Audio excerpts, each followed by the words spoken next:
welcome to another edition of Secrets of Meaning, the podcast of Jewish Sacred Aging. I'm your host, Rabbi Richard Address, and I greatly appreciate you being with us. With these podcasts, we hope to explore issues that touch us and our families in light of the revolution in longevity that is reshaping much of our Jewish world. We appreciate your support, and you can follow us and listen to previous podcasts by going to our website, jewishsacredaging.com, as well as visiting us on our Facebook page, Jewish Sacred Aging on Facebook. And it is with great pleasure that we welcome as a very special guest on today's edition of Seekers of Meaning, Richard Morgan, the author of a fascinating new book published by Upper Room Books of Nashville. The book is titled Light of Setting Suns, subtitled Reflections on Realities and Mysteries at 90 Years of Life. That's a cool title, Richard. So first of all, thank you very, very much for joining us on today's edition of Seekers of Meaning. How are you feeling? How are you doing today? Doing okay. By the way, I like your title, Revolution in Longevity, because that is certainly happening. Yeah, it is. It is. And you're living proof. So thank you for joining us. So I want to congratulate you on the book. It's a fascinating read, a very lovely read. But I want to ask you about the dedication. You have this great sentence in the dedication of the book to your wife and your daughter. And the second part of that sentence goes to, quote, "and to all 90-year-olds who, like me, are striving to live up to death," unquote. It's a great sentence. What does it mean? Well, what that means is those of us who are 90 or older are trying to live, not succumb to what some have called silent negativity. We want to live up to death. And so the focus, and really this is one of the focuses of your book, if I'm not mistaken, Yes. is really I'm alive, and I'm going to live to the fullest of my ability to live, rather than just sit quietly and wait to die. Am I Exactly. correct in? Okay. That's correct. So then I have to ask you one other question that comes out of the title of this, the subtitle, Reflections on Realities and Mysteries. At 90 years of age, and I don't want to embarrass you, but you told us before we went on that 2 days from now is your 92nd birthday. So happy birthday. What are the mysteries? What are the mysteries that you're talking about? I'm fascinated by the use of that term, reflections on the mysteries of 90 years of life. Well, I've been greatly influenced by Lars Tornstein, Gerotranscendence. And he talks about, at our age, 90 and older, we don't have all the answers, but we confront the mystery. Now, I'm aware of that. I'm aware of the mystery of why do good people suffer? Theodicy, it's called. I'm aware of the mystery of what is life after death. I don't know. It's a mystery, which I cannot comprehend. So I've lived almost 92 years, but there's still many, many mysteries beyond my comprehension. Is it a point where you get in someone's life where you accept the mysteries, as opposed to trying to say, I need to find out the answer to everything, and just saying, I accept that there's stuff that I just don't have the answers to, and that's okay? Yeah, I'm at that point. I mean, Right. I'm a researcher, and I have done much research in the area of unexplained suffering and Alzheimer's. That was one of my passions, working with people with Alzheimer's, and death. But I just have to learn to accept some of the mysteries that I have no answer. You talk about Torsten, you talk about Fritz de Lang in the book, right, as major influences on your life, your work. Talk to me about that. And I think you wanted to read something from Fritz as well. But how have these two individuals influenced your life the most? Fritz Lang wrote a book called Later Life. And I was so captivated by that because, Rabbi, it was the first book that really spoke to the emotional realities, physical realities of being in the fourth age, of being 90. It's a beautiful book, but he doesn't address spiritual issues. And I wrote to Fritz Lang, and he was most gracious. We had several conversations. And he wrote a wonderful quote on the back, which will be on the back cover of the book. I'll read it real quickly. With this book, Richard Morgan presents a much-needed spiritual guide to the no man's land of advanced age as an inside expert. In a balanced mixture of reflection and meditation, he shows how the narrative decline about old age is not the only story to be told. Being 90 stands for the embodiment of wisdom, growth and inner vitality, and self-transcendence. Reading this book makes you less afraid of becoming very old and will fill you with curiosity and wonder about the mystery. I think it's a wonderful summation of what I was trying to do. There have been researchers and scholars who have dealt with my age. But Fritz Lang says, as far as he knows, I'm the first person writing about it who is in no man's land. Not from what someone else has written, but my own experience. I've lived all this. Right. I've lived it. And I'm continuing to want to live up to death. So let me ask you a question. You used the phrase "no man's land" just now. Yes. Yes. What do you see yourself at almost 92 in no man's land? Yes, I do. Because Why? Because very, very few books, very few scholars have really spoken to me about what this life is. And, I've gone through a lot of loss. My wife died 3 months ago. A lot of loss. And it would be very easy for me just to say, okay, wait to die. But not live to death. There's a difference, a great difference between people who wait to die and people who want to live up to death. And, there's part of the book, and you just touched on this, Richard, in this no man's land that you find yourself in, where is the role of faith and spirituality? Oh. Spirituality, faith is essential more than ever before. If you can see this quote, this is written stone outside of Carl Jung's home, Vocatus atque non vocatus Deus aper. Called or not called, God is there. I believe that. I like what the prophet Isaiah said. They who wait upon the Lord shall renew their strength. So my strength of the inner person, my outer body is wasting away. I know that.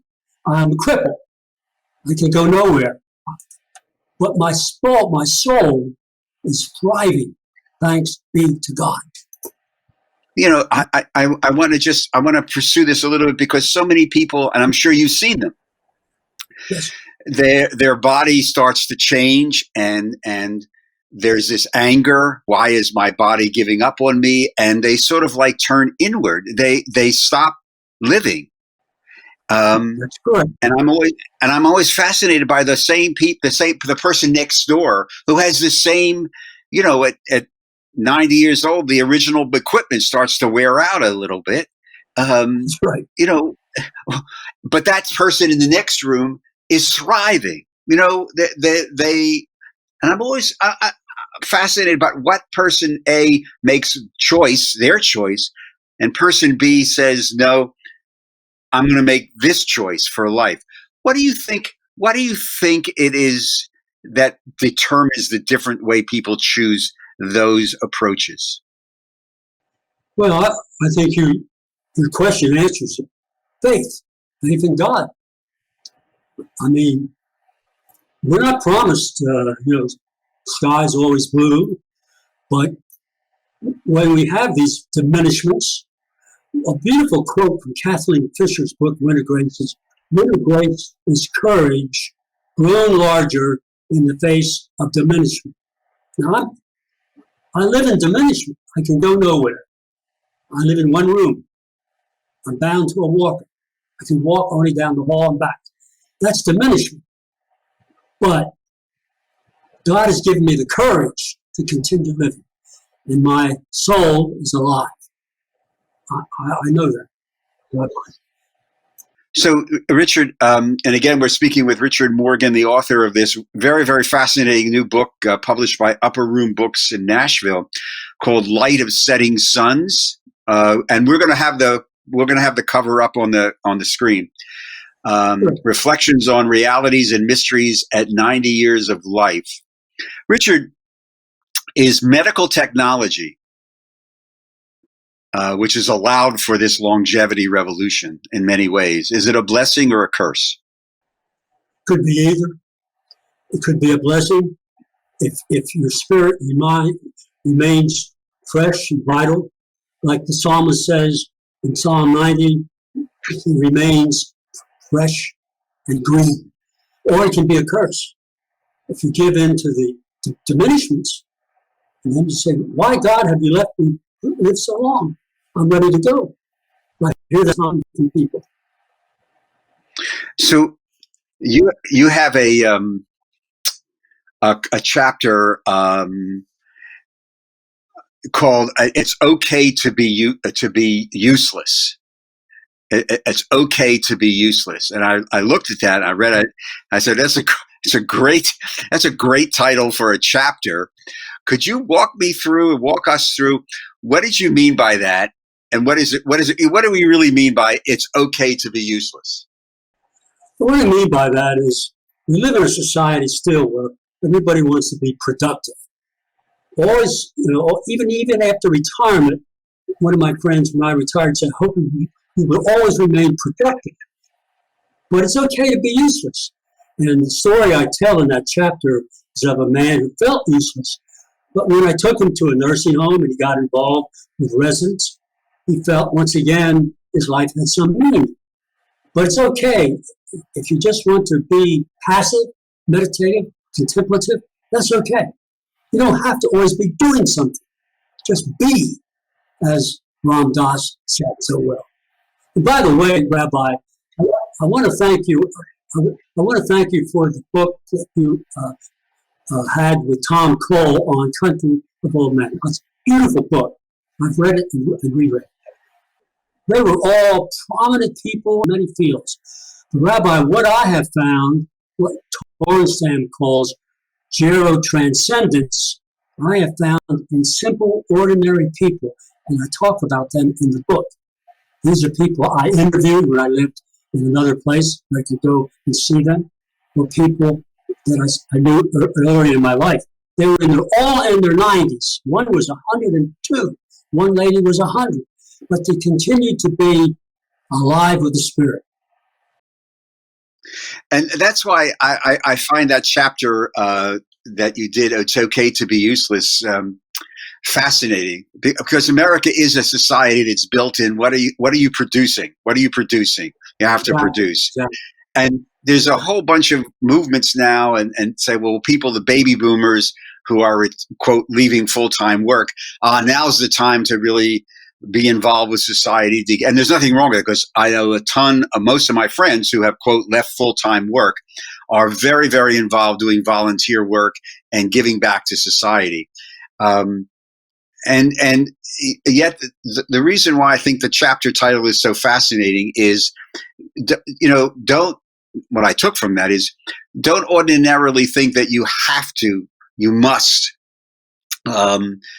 immediately go out and save the world. It's okay to take a couple of steps back and just be for a while and let your soul talk to you. Said very well. Said very well. Yeah. I wish I had your comments in my book. No. Well, your book is wonderful. So what I want to say is, when people tell me how busy they are in the 70s and 80s, I said, "I'm sorry." "What do you mean you're sorry?" Thomas Merton said, being too busy is a form of violence against yourself. Say that again. Say that again. Say that again. Being too busy is a form of violence against yourself. Yeah. Being too busy. You don't take time for the inner life, for growth in the inner life. That's what really matters. That's why I love being 92. I have ample time. I've written my own prayer book, Fire in the Oh, Soul. wow. Oh, wow. Prayer Very book. good for you. My own prayer book from various sources, Jewish sources, Celtic sources. It's my prayer book. And it's only something for me because I'm not going to publish something like that. But to be useless means you can still grow in your soul. You also, one of your other, I think it's chapter 8 in the book that talks about can people choose happiness? And I wanted to ask you about that.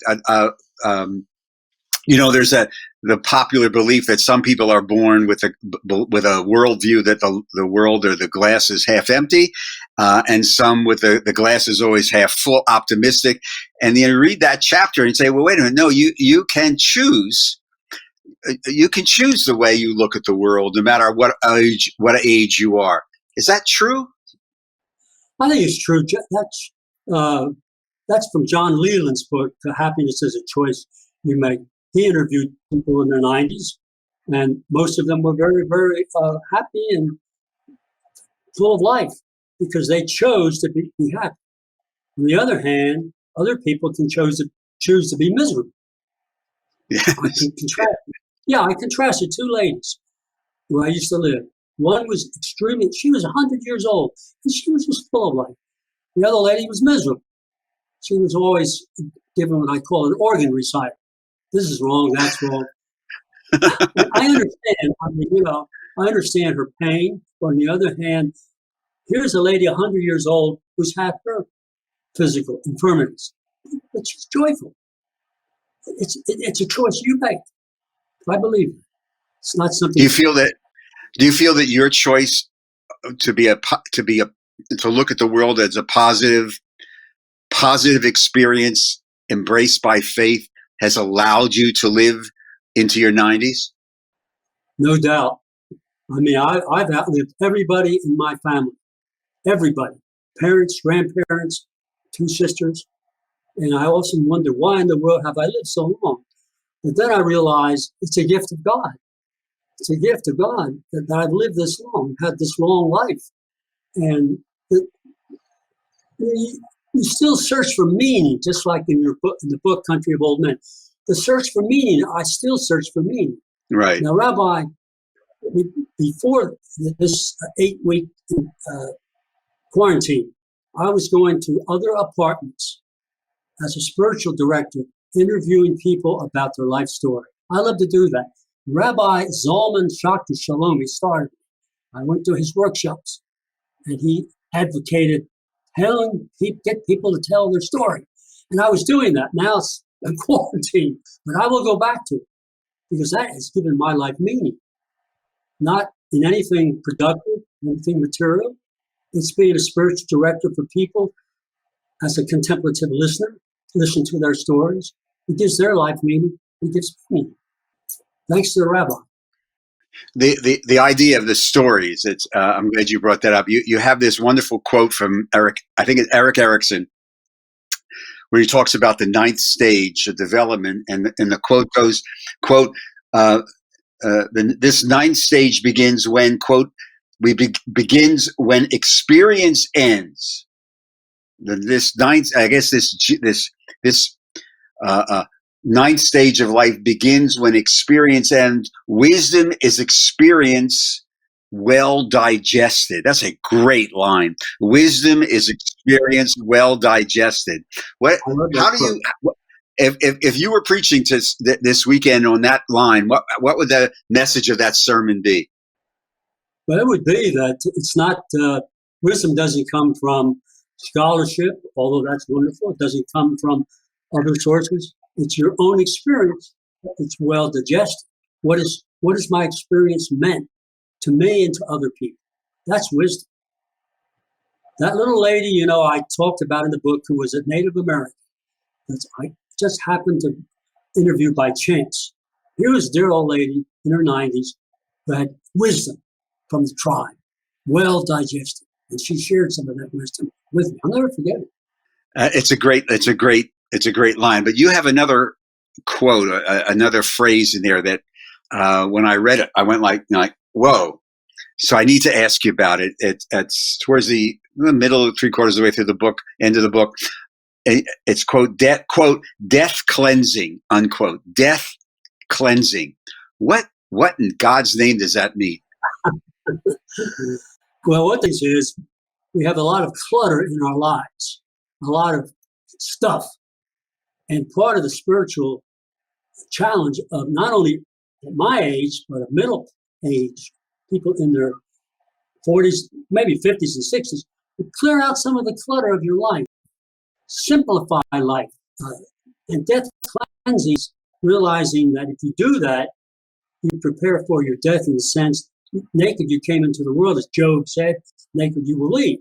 So all this stuff, like goodness, that's a great book, by the way, on death cleansing by a Swedish author. It's a great line, death cleansing. It's almost like death downsizing, getting rid of the clutter. Yeah, it's good. Right, it's good for you. Now, people wonder, how in the world can you survive in one room? That's where I am, because I live in a simple. I have cleansed a lot of my life from clutter. I have a few books. That's about it. I love the wonderful story of that rabbi. You know, when he had one of these American full of money and productivity visit him and said, "Rabbi, where is your chair? Where's your furniture?" And he just had a few books on the table. Rabbi said, "Where is yours?" And the man said, "What do you mean, where's mine? I'm only passing through." And the rabbi said, "So am I." I love that story. It is a great story. I love it because we're only passing through, and we clutter our life with so much paraphernalia. And I'm glad I live in a simple life. I have a simple life. I'm glad. I'm okay. Richard, you're as you said, you know, in a couple of days you turn 92. You've written this book. You've lived a life. So I guess, and this comes out of one of the latter chapters. I think it's in chapter 31 in the book. Are you afraid to die? Are you afraid of death? Well, I'm afraid of dying. I don't want to. Now, my father had a coronary attack and died in his sleep. I wish I could have the same experience. But I'm not afraid of death. Death is a mystery. I look forward to being in that next life, wherever it is, seeing my wife again, who I've loved so dearly after 43 years, losing her. I'm not afraid of that. I'm looking forward to a new journey. But I am afraid of dying. I don't want to die in a nursing home. I don't want to do that. Who knows? I don't know what's happening. But, you know, if I can share this real quickly, because you know Harry Rick Moody, in his foreword, he says there are three approaches to aging: postponement, productivity, and pondering. Most people in their 40s don't want to think about death. When you get to be 50 and 60, you begin to prepare for, you know, take all the steps that you need to take. But when you reach my age, it's pondering. He's right. Pondering the mystery of life, for which there are no answers. I can still question.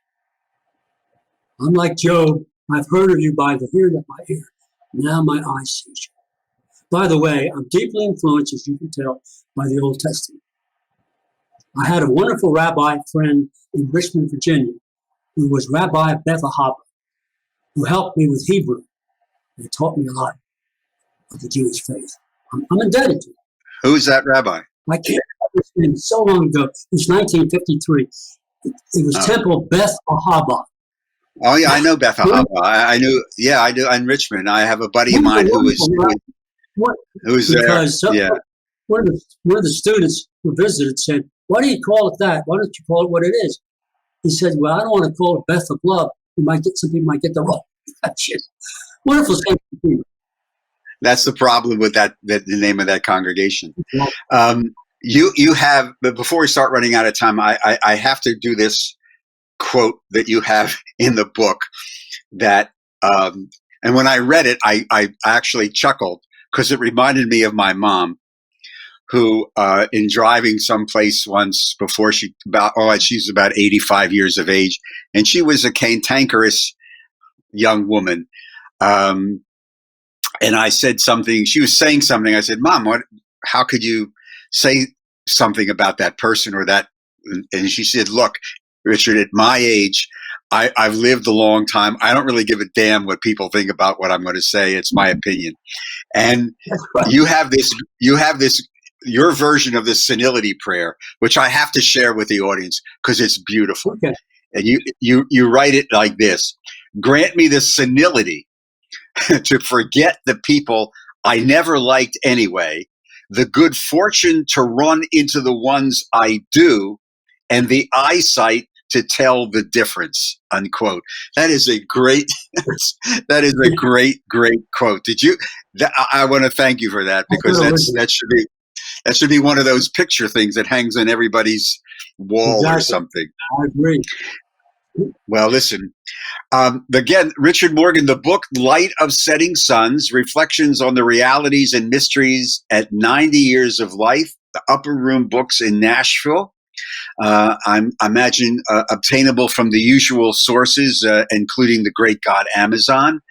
And happy birthday, and continue to set the example. You know, we have a phrase in Judaism, a Hebrew word called dugma, which means an example.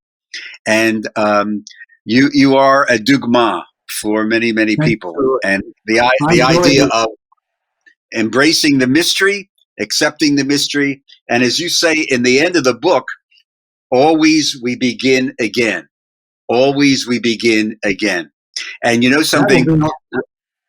We have a prayer that we say every. What? It will be written in stone on my grave. Well, it's a great line. Yeah. Really well, we have a prayer in the morning in Judaism called the Modeh Ani, which means thank you, God, I got up. I have another day to be. Yeah, I'm very serious. We say it every morning. Modeh Ani lefanecha. I give thanks to you, and it's a great way to close this. Thank you very, very much, Richard. Good luck with the book. Stay healthy. Good. Happy birthday. Can I say one last thing? Sure. All proceeds from sales of this book will go to Redstone Benevolent Care. What is that? Benevolent Care keeps people here and not put out. And I will not get any of the royalties. All will go to Redstone Benevolent Care. People need to know that. That's a word. Thank you very much. Thank you very much. It's a mitzvah. It's, as we say in the trade, it's a great mitzvah. You stay healthy, and again, stay safe. Happy birthday. To all of you, thank you again for watching today's edition of Seekers of Meaning, or listening to us on the podcast or the TV show here at Jewish Sacred Aging. And remember that we're available also on the Roku platform, on the streaming service Roku. Again, we welcome your suggestions and your comments. You can email them to me, rabbiaddress@jewishsacredaging.com. And if you'd like to make a tax-free donation so that we can continue this work, please go to the website, jewishsacredaging.com, and click on the donate button and just follow the prompts. Seekers of Meaning is produced at the Broadcast Center of Lubetkin Media Companies in Cherry Hill, New Jersey. And a big shout out to our producer, Steve Lubetkin. Again, I'm your host, Rabbi Richard Address, and I look forward to greeting you on our next Seekers of Meaning TV show and podcast. Stay safe, stay healthy. Shalom.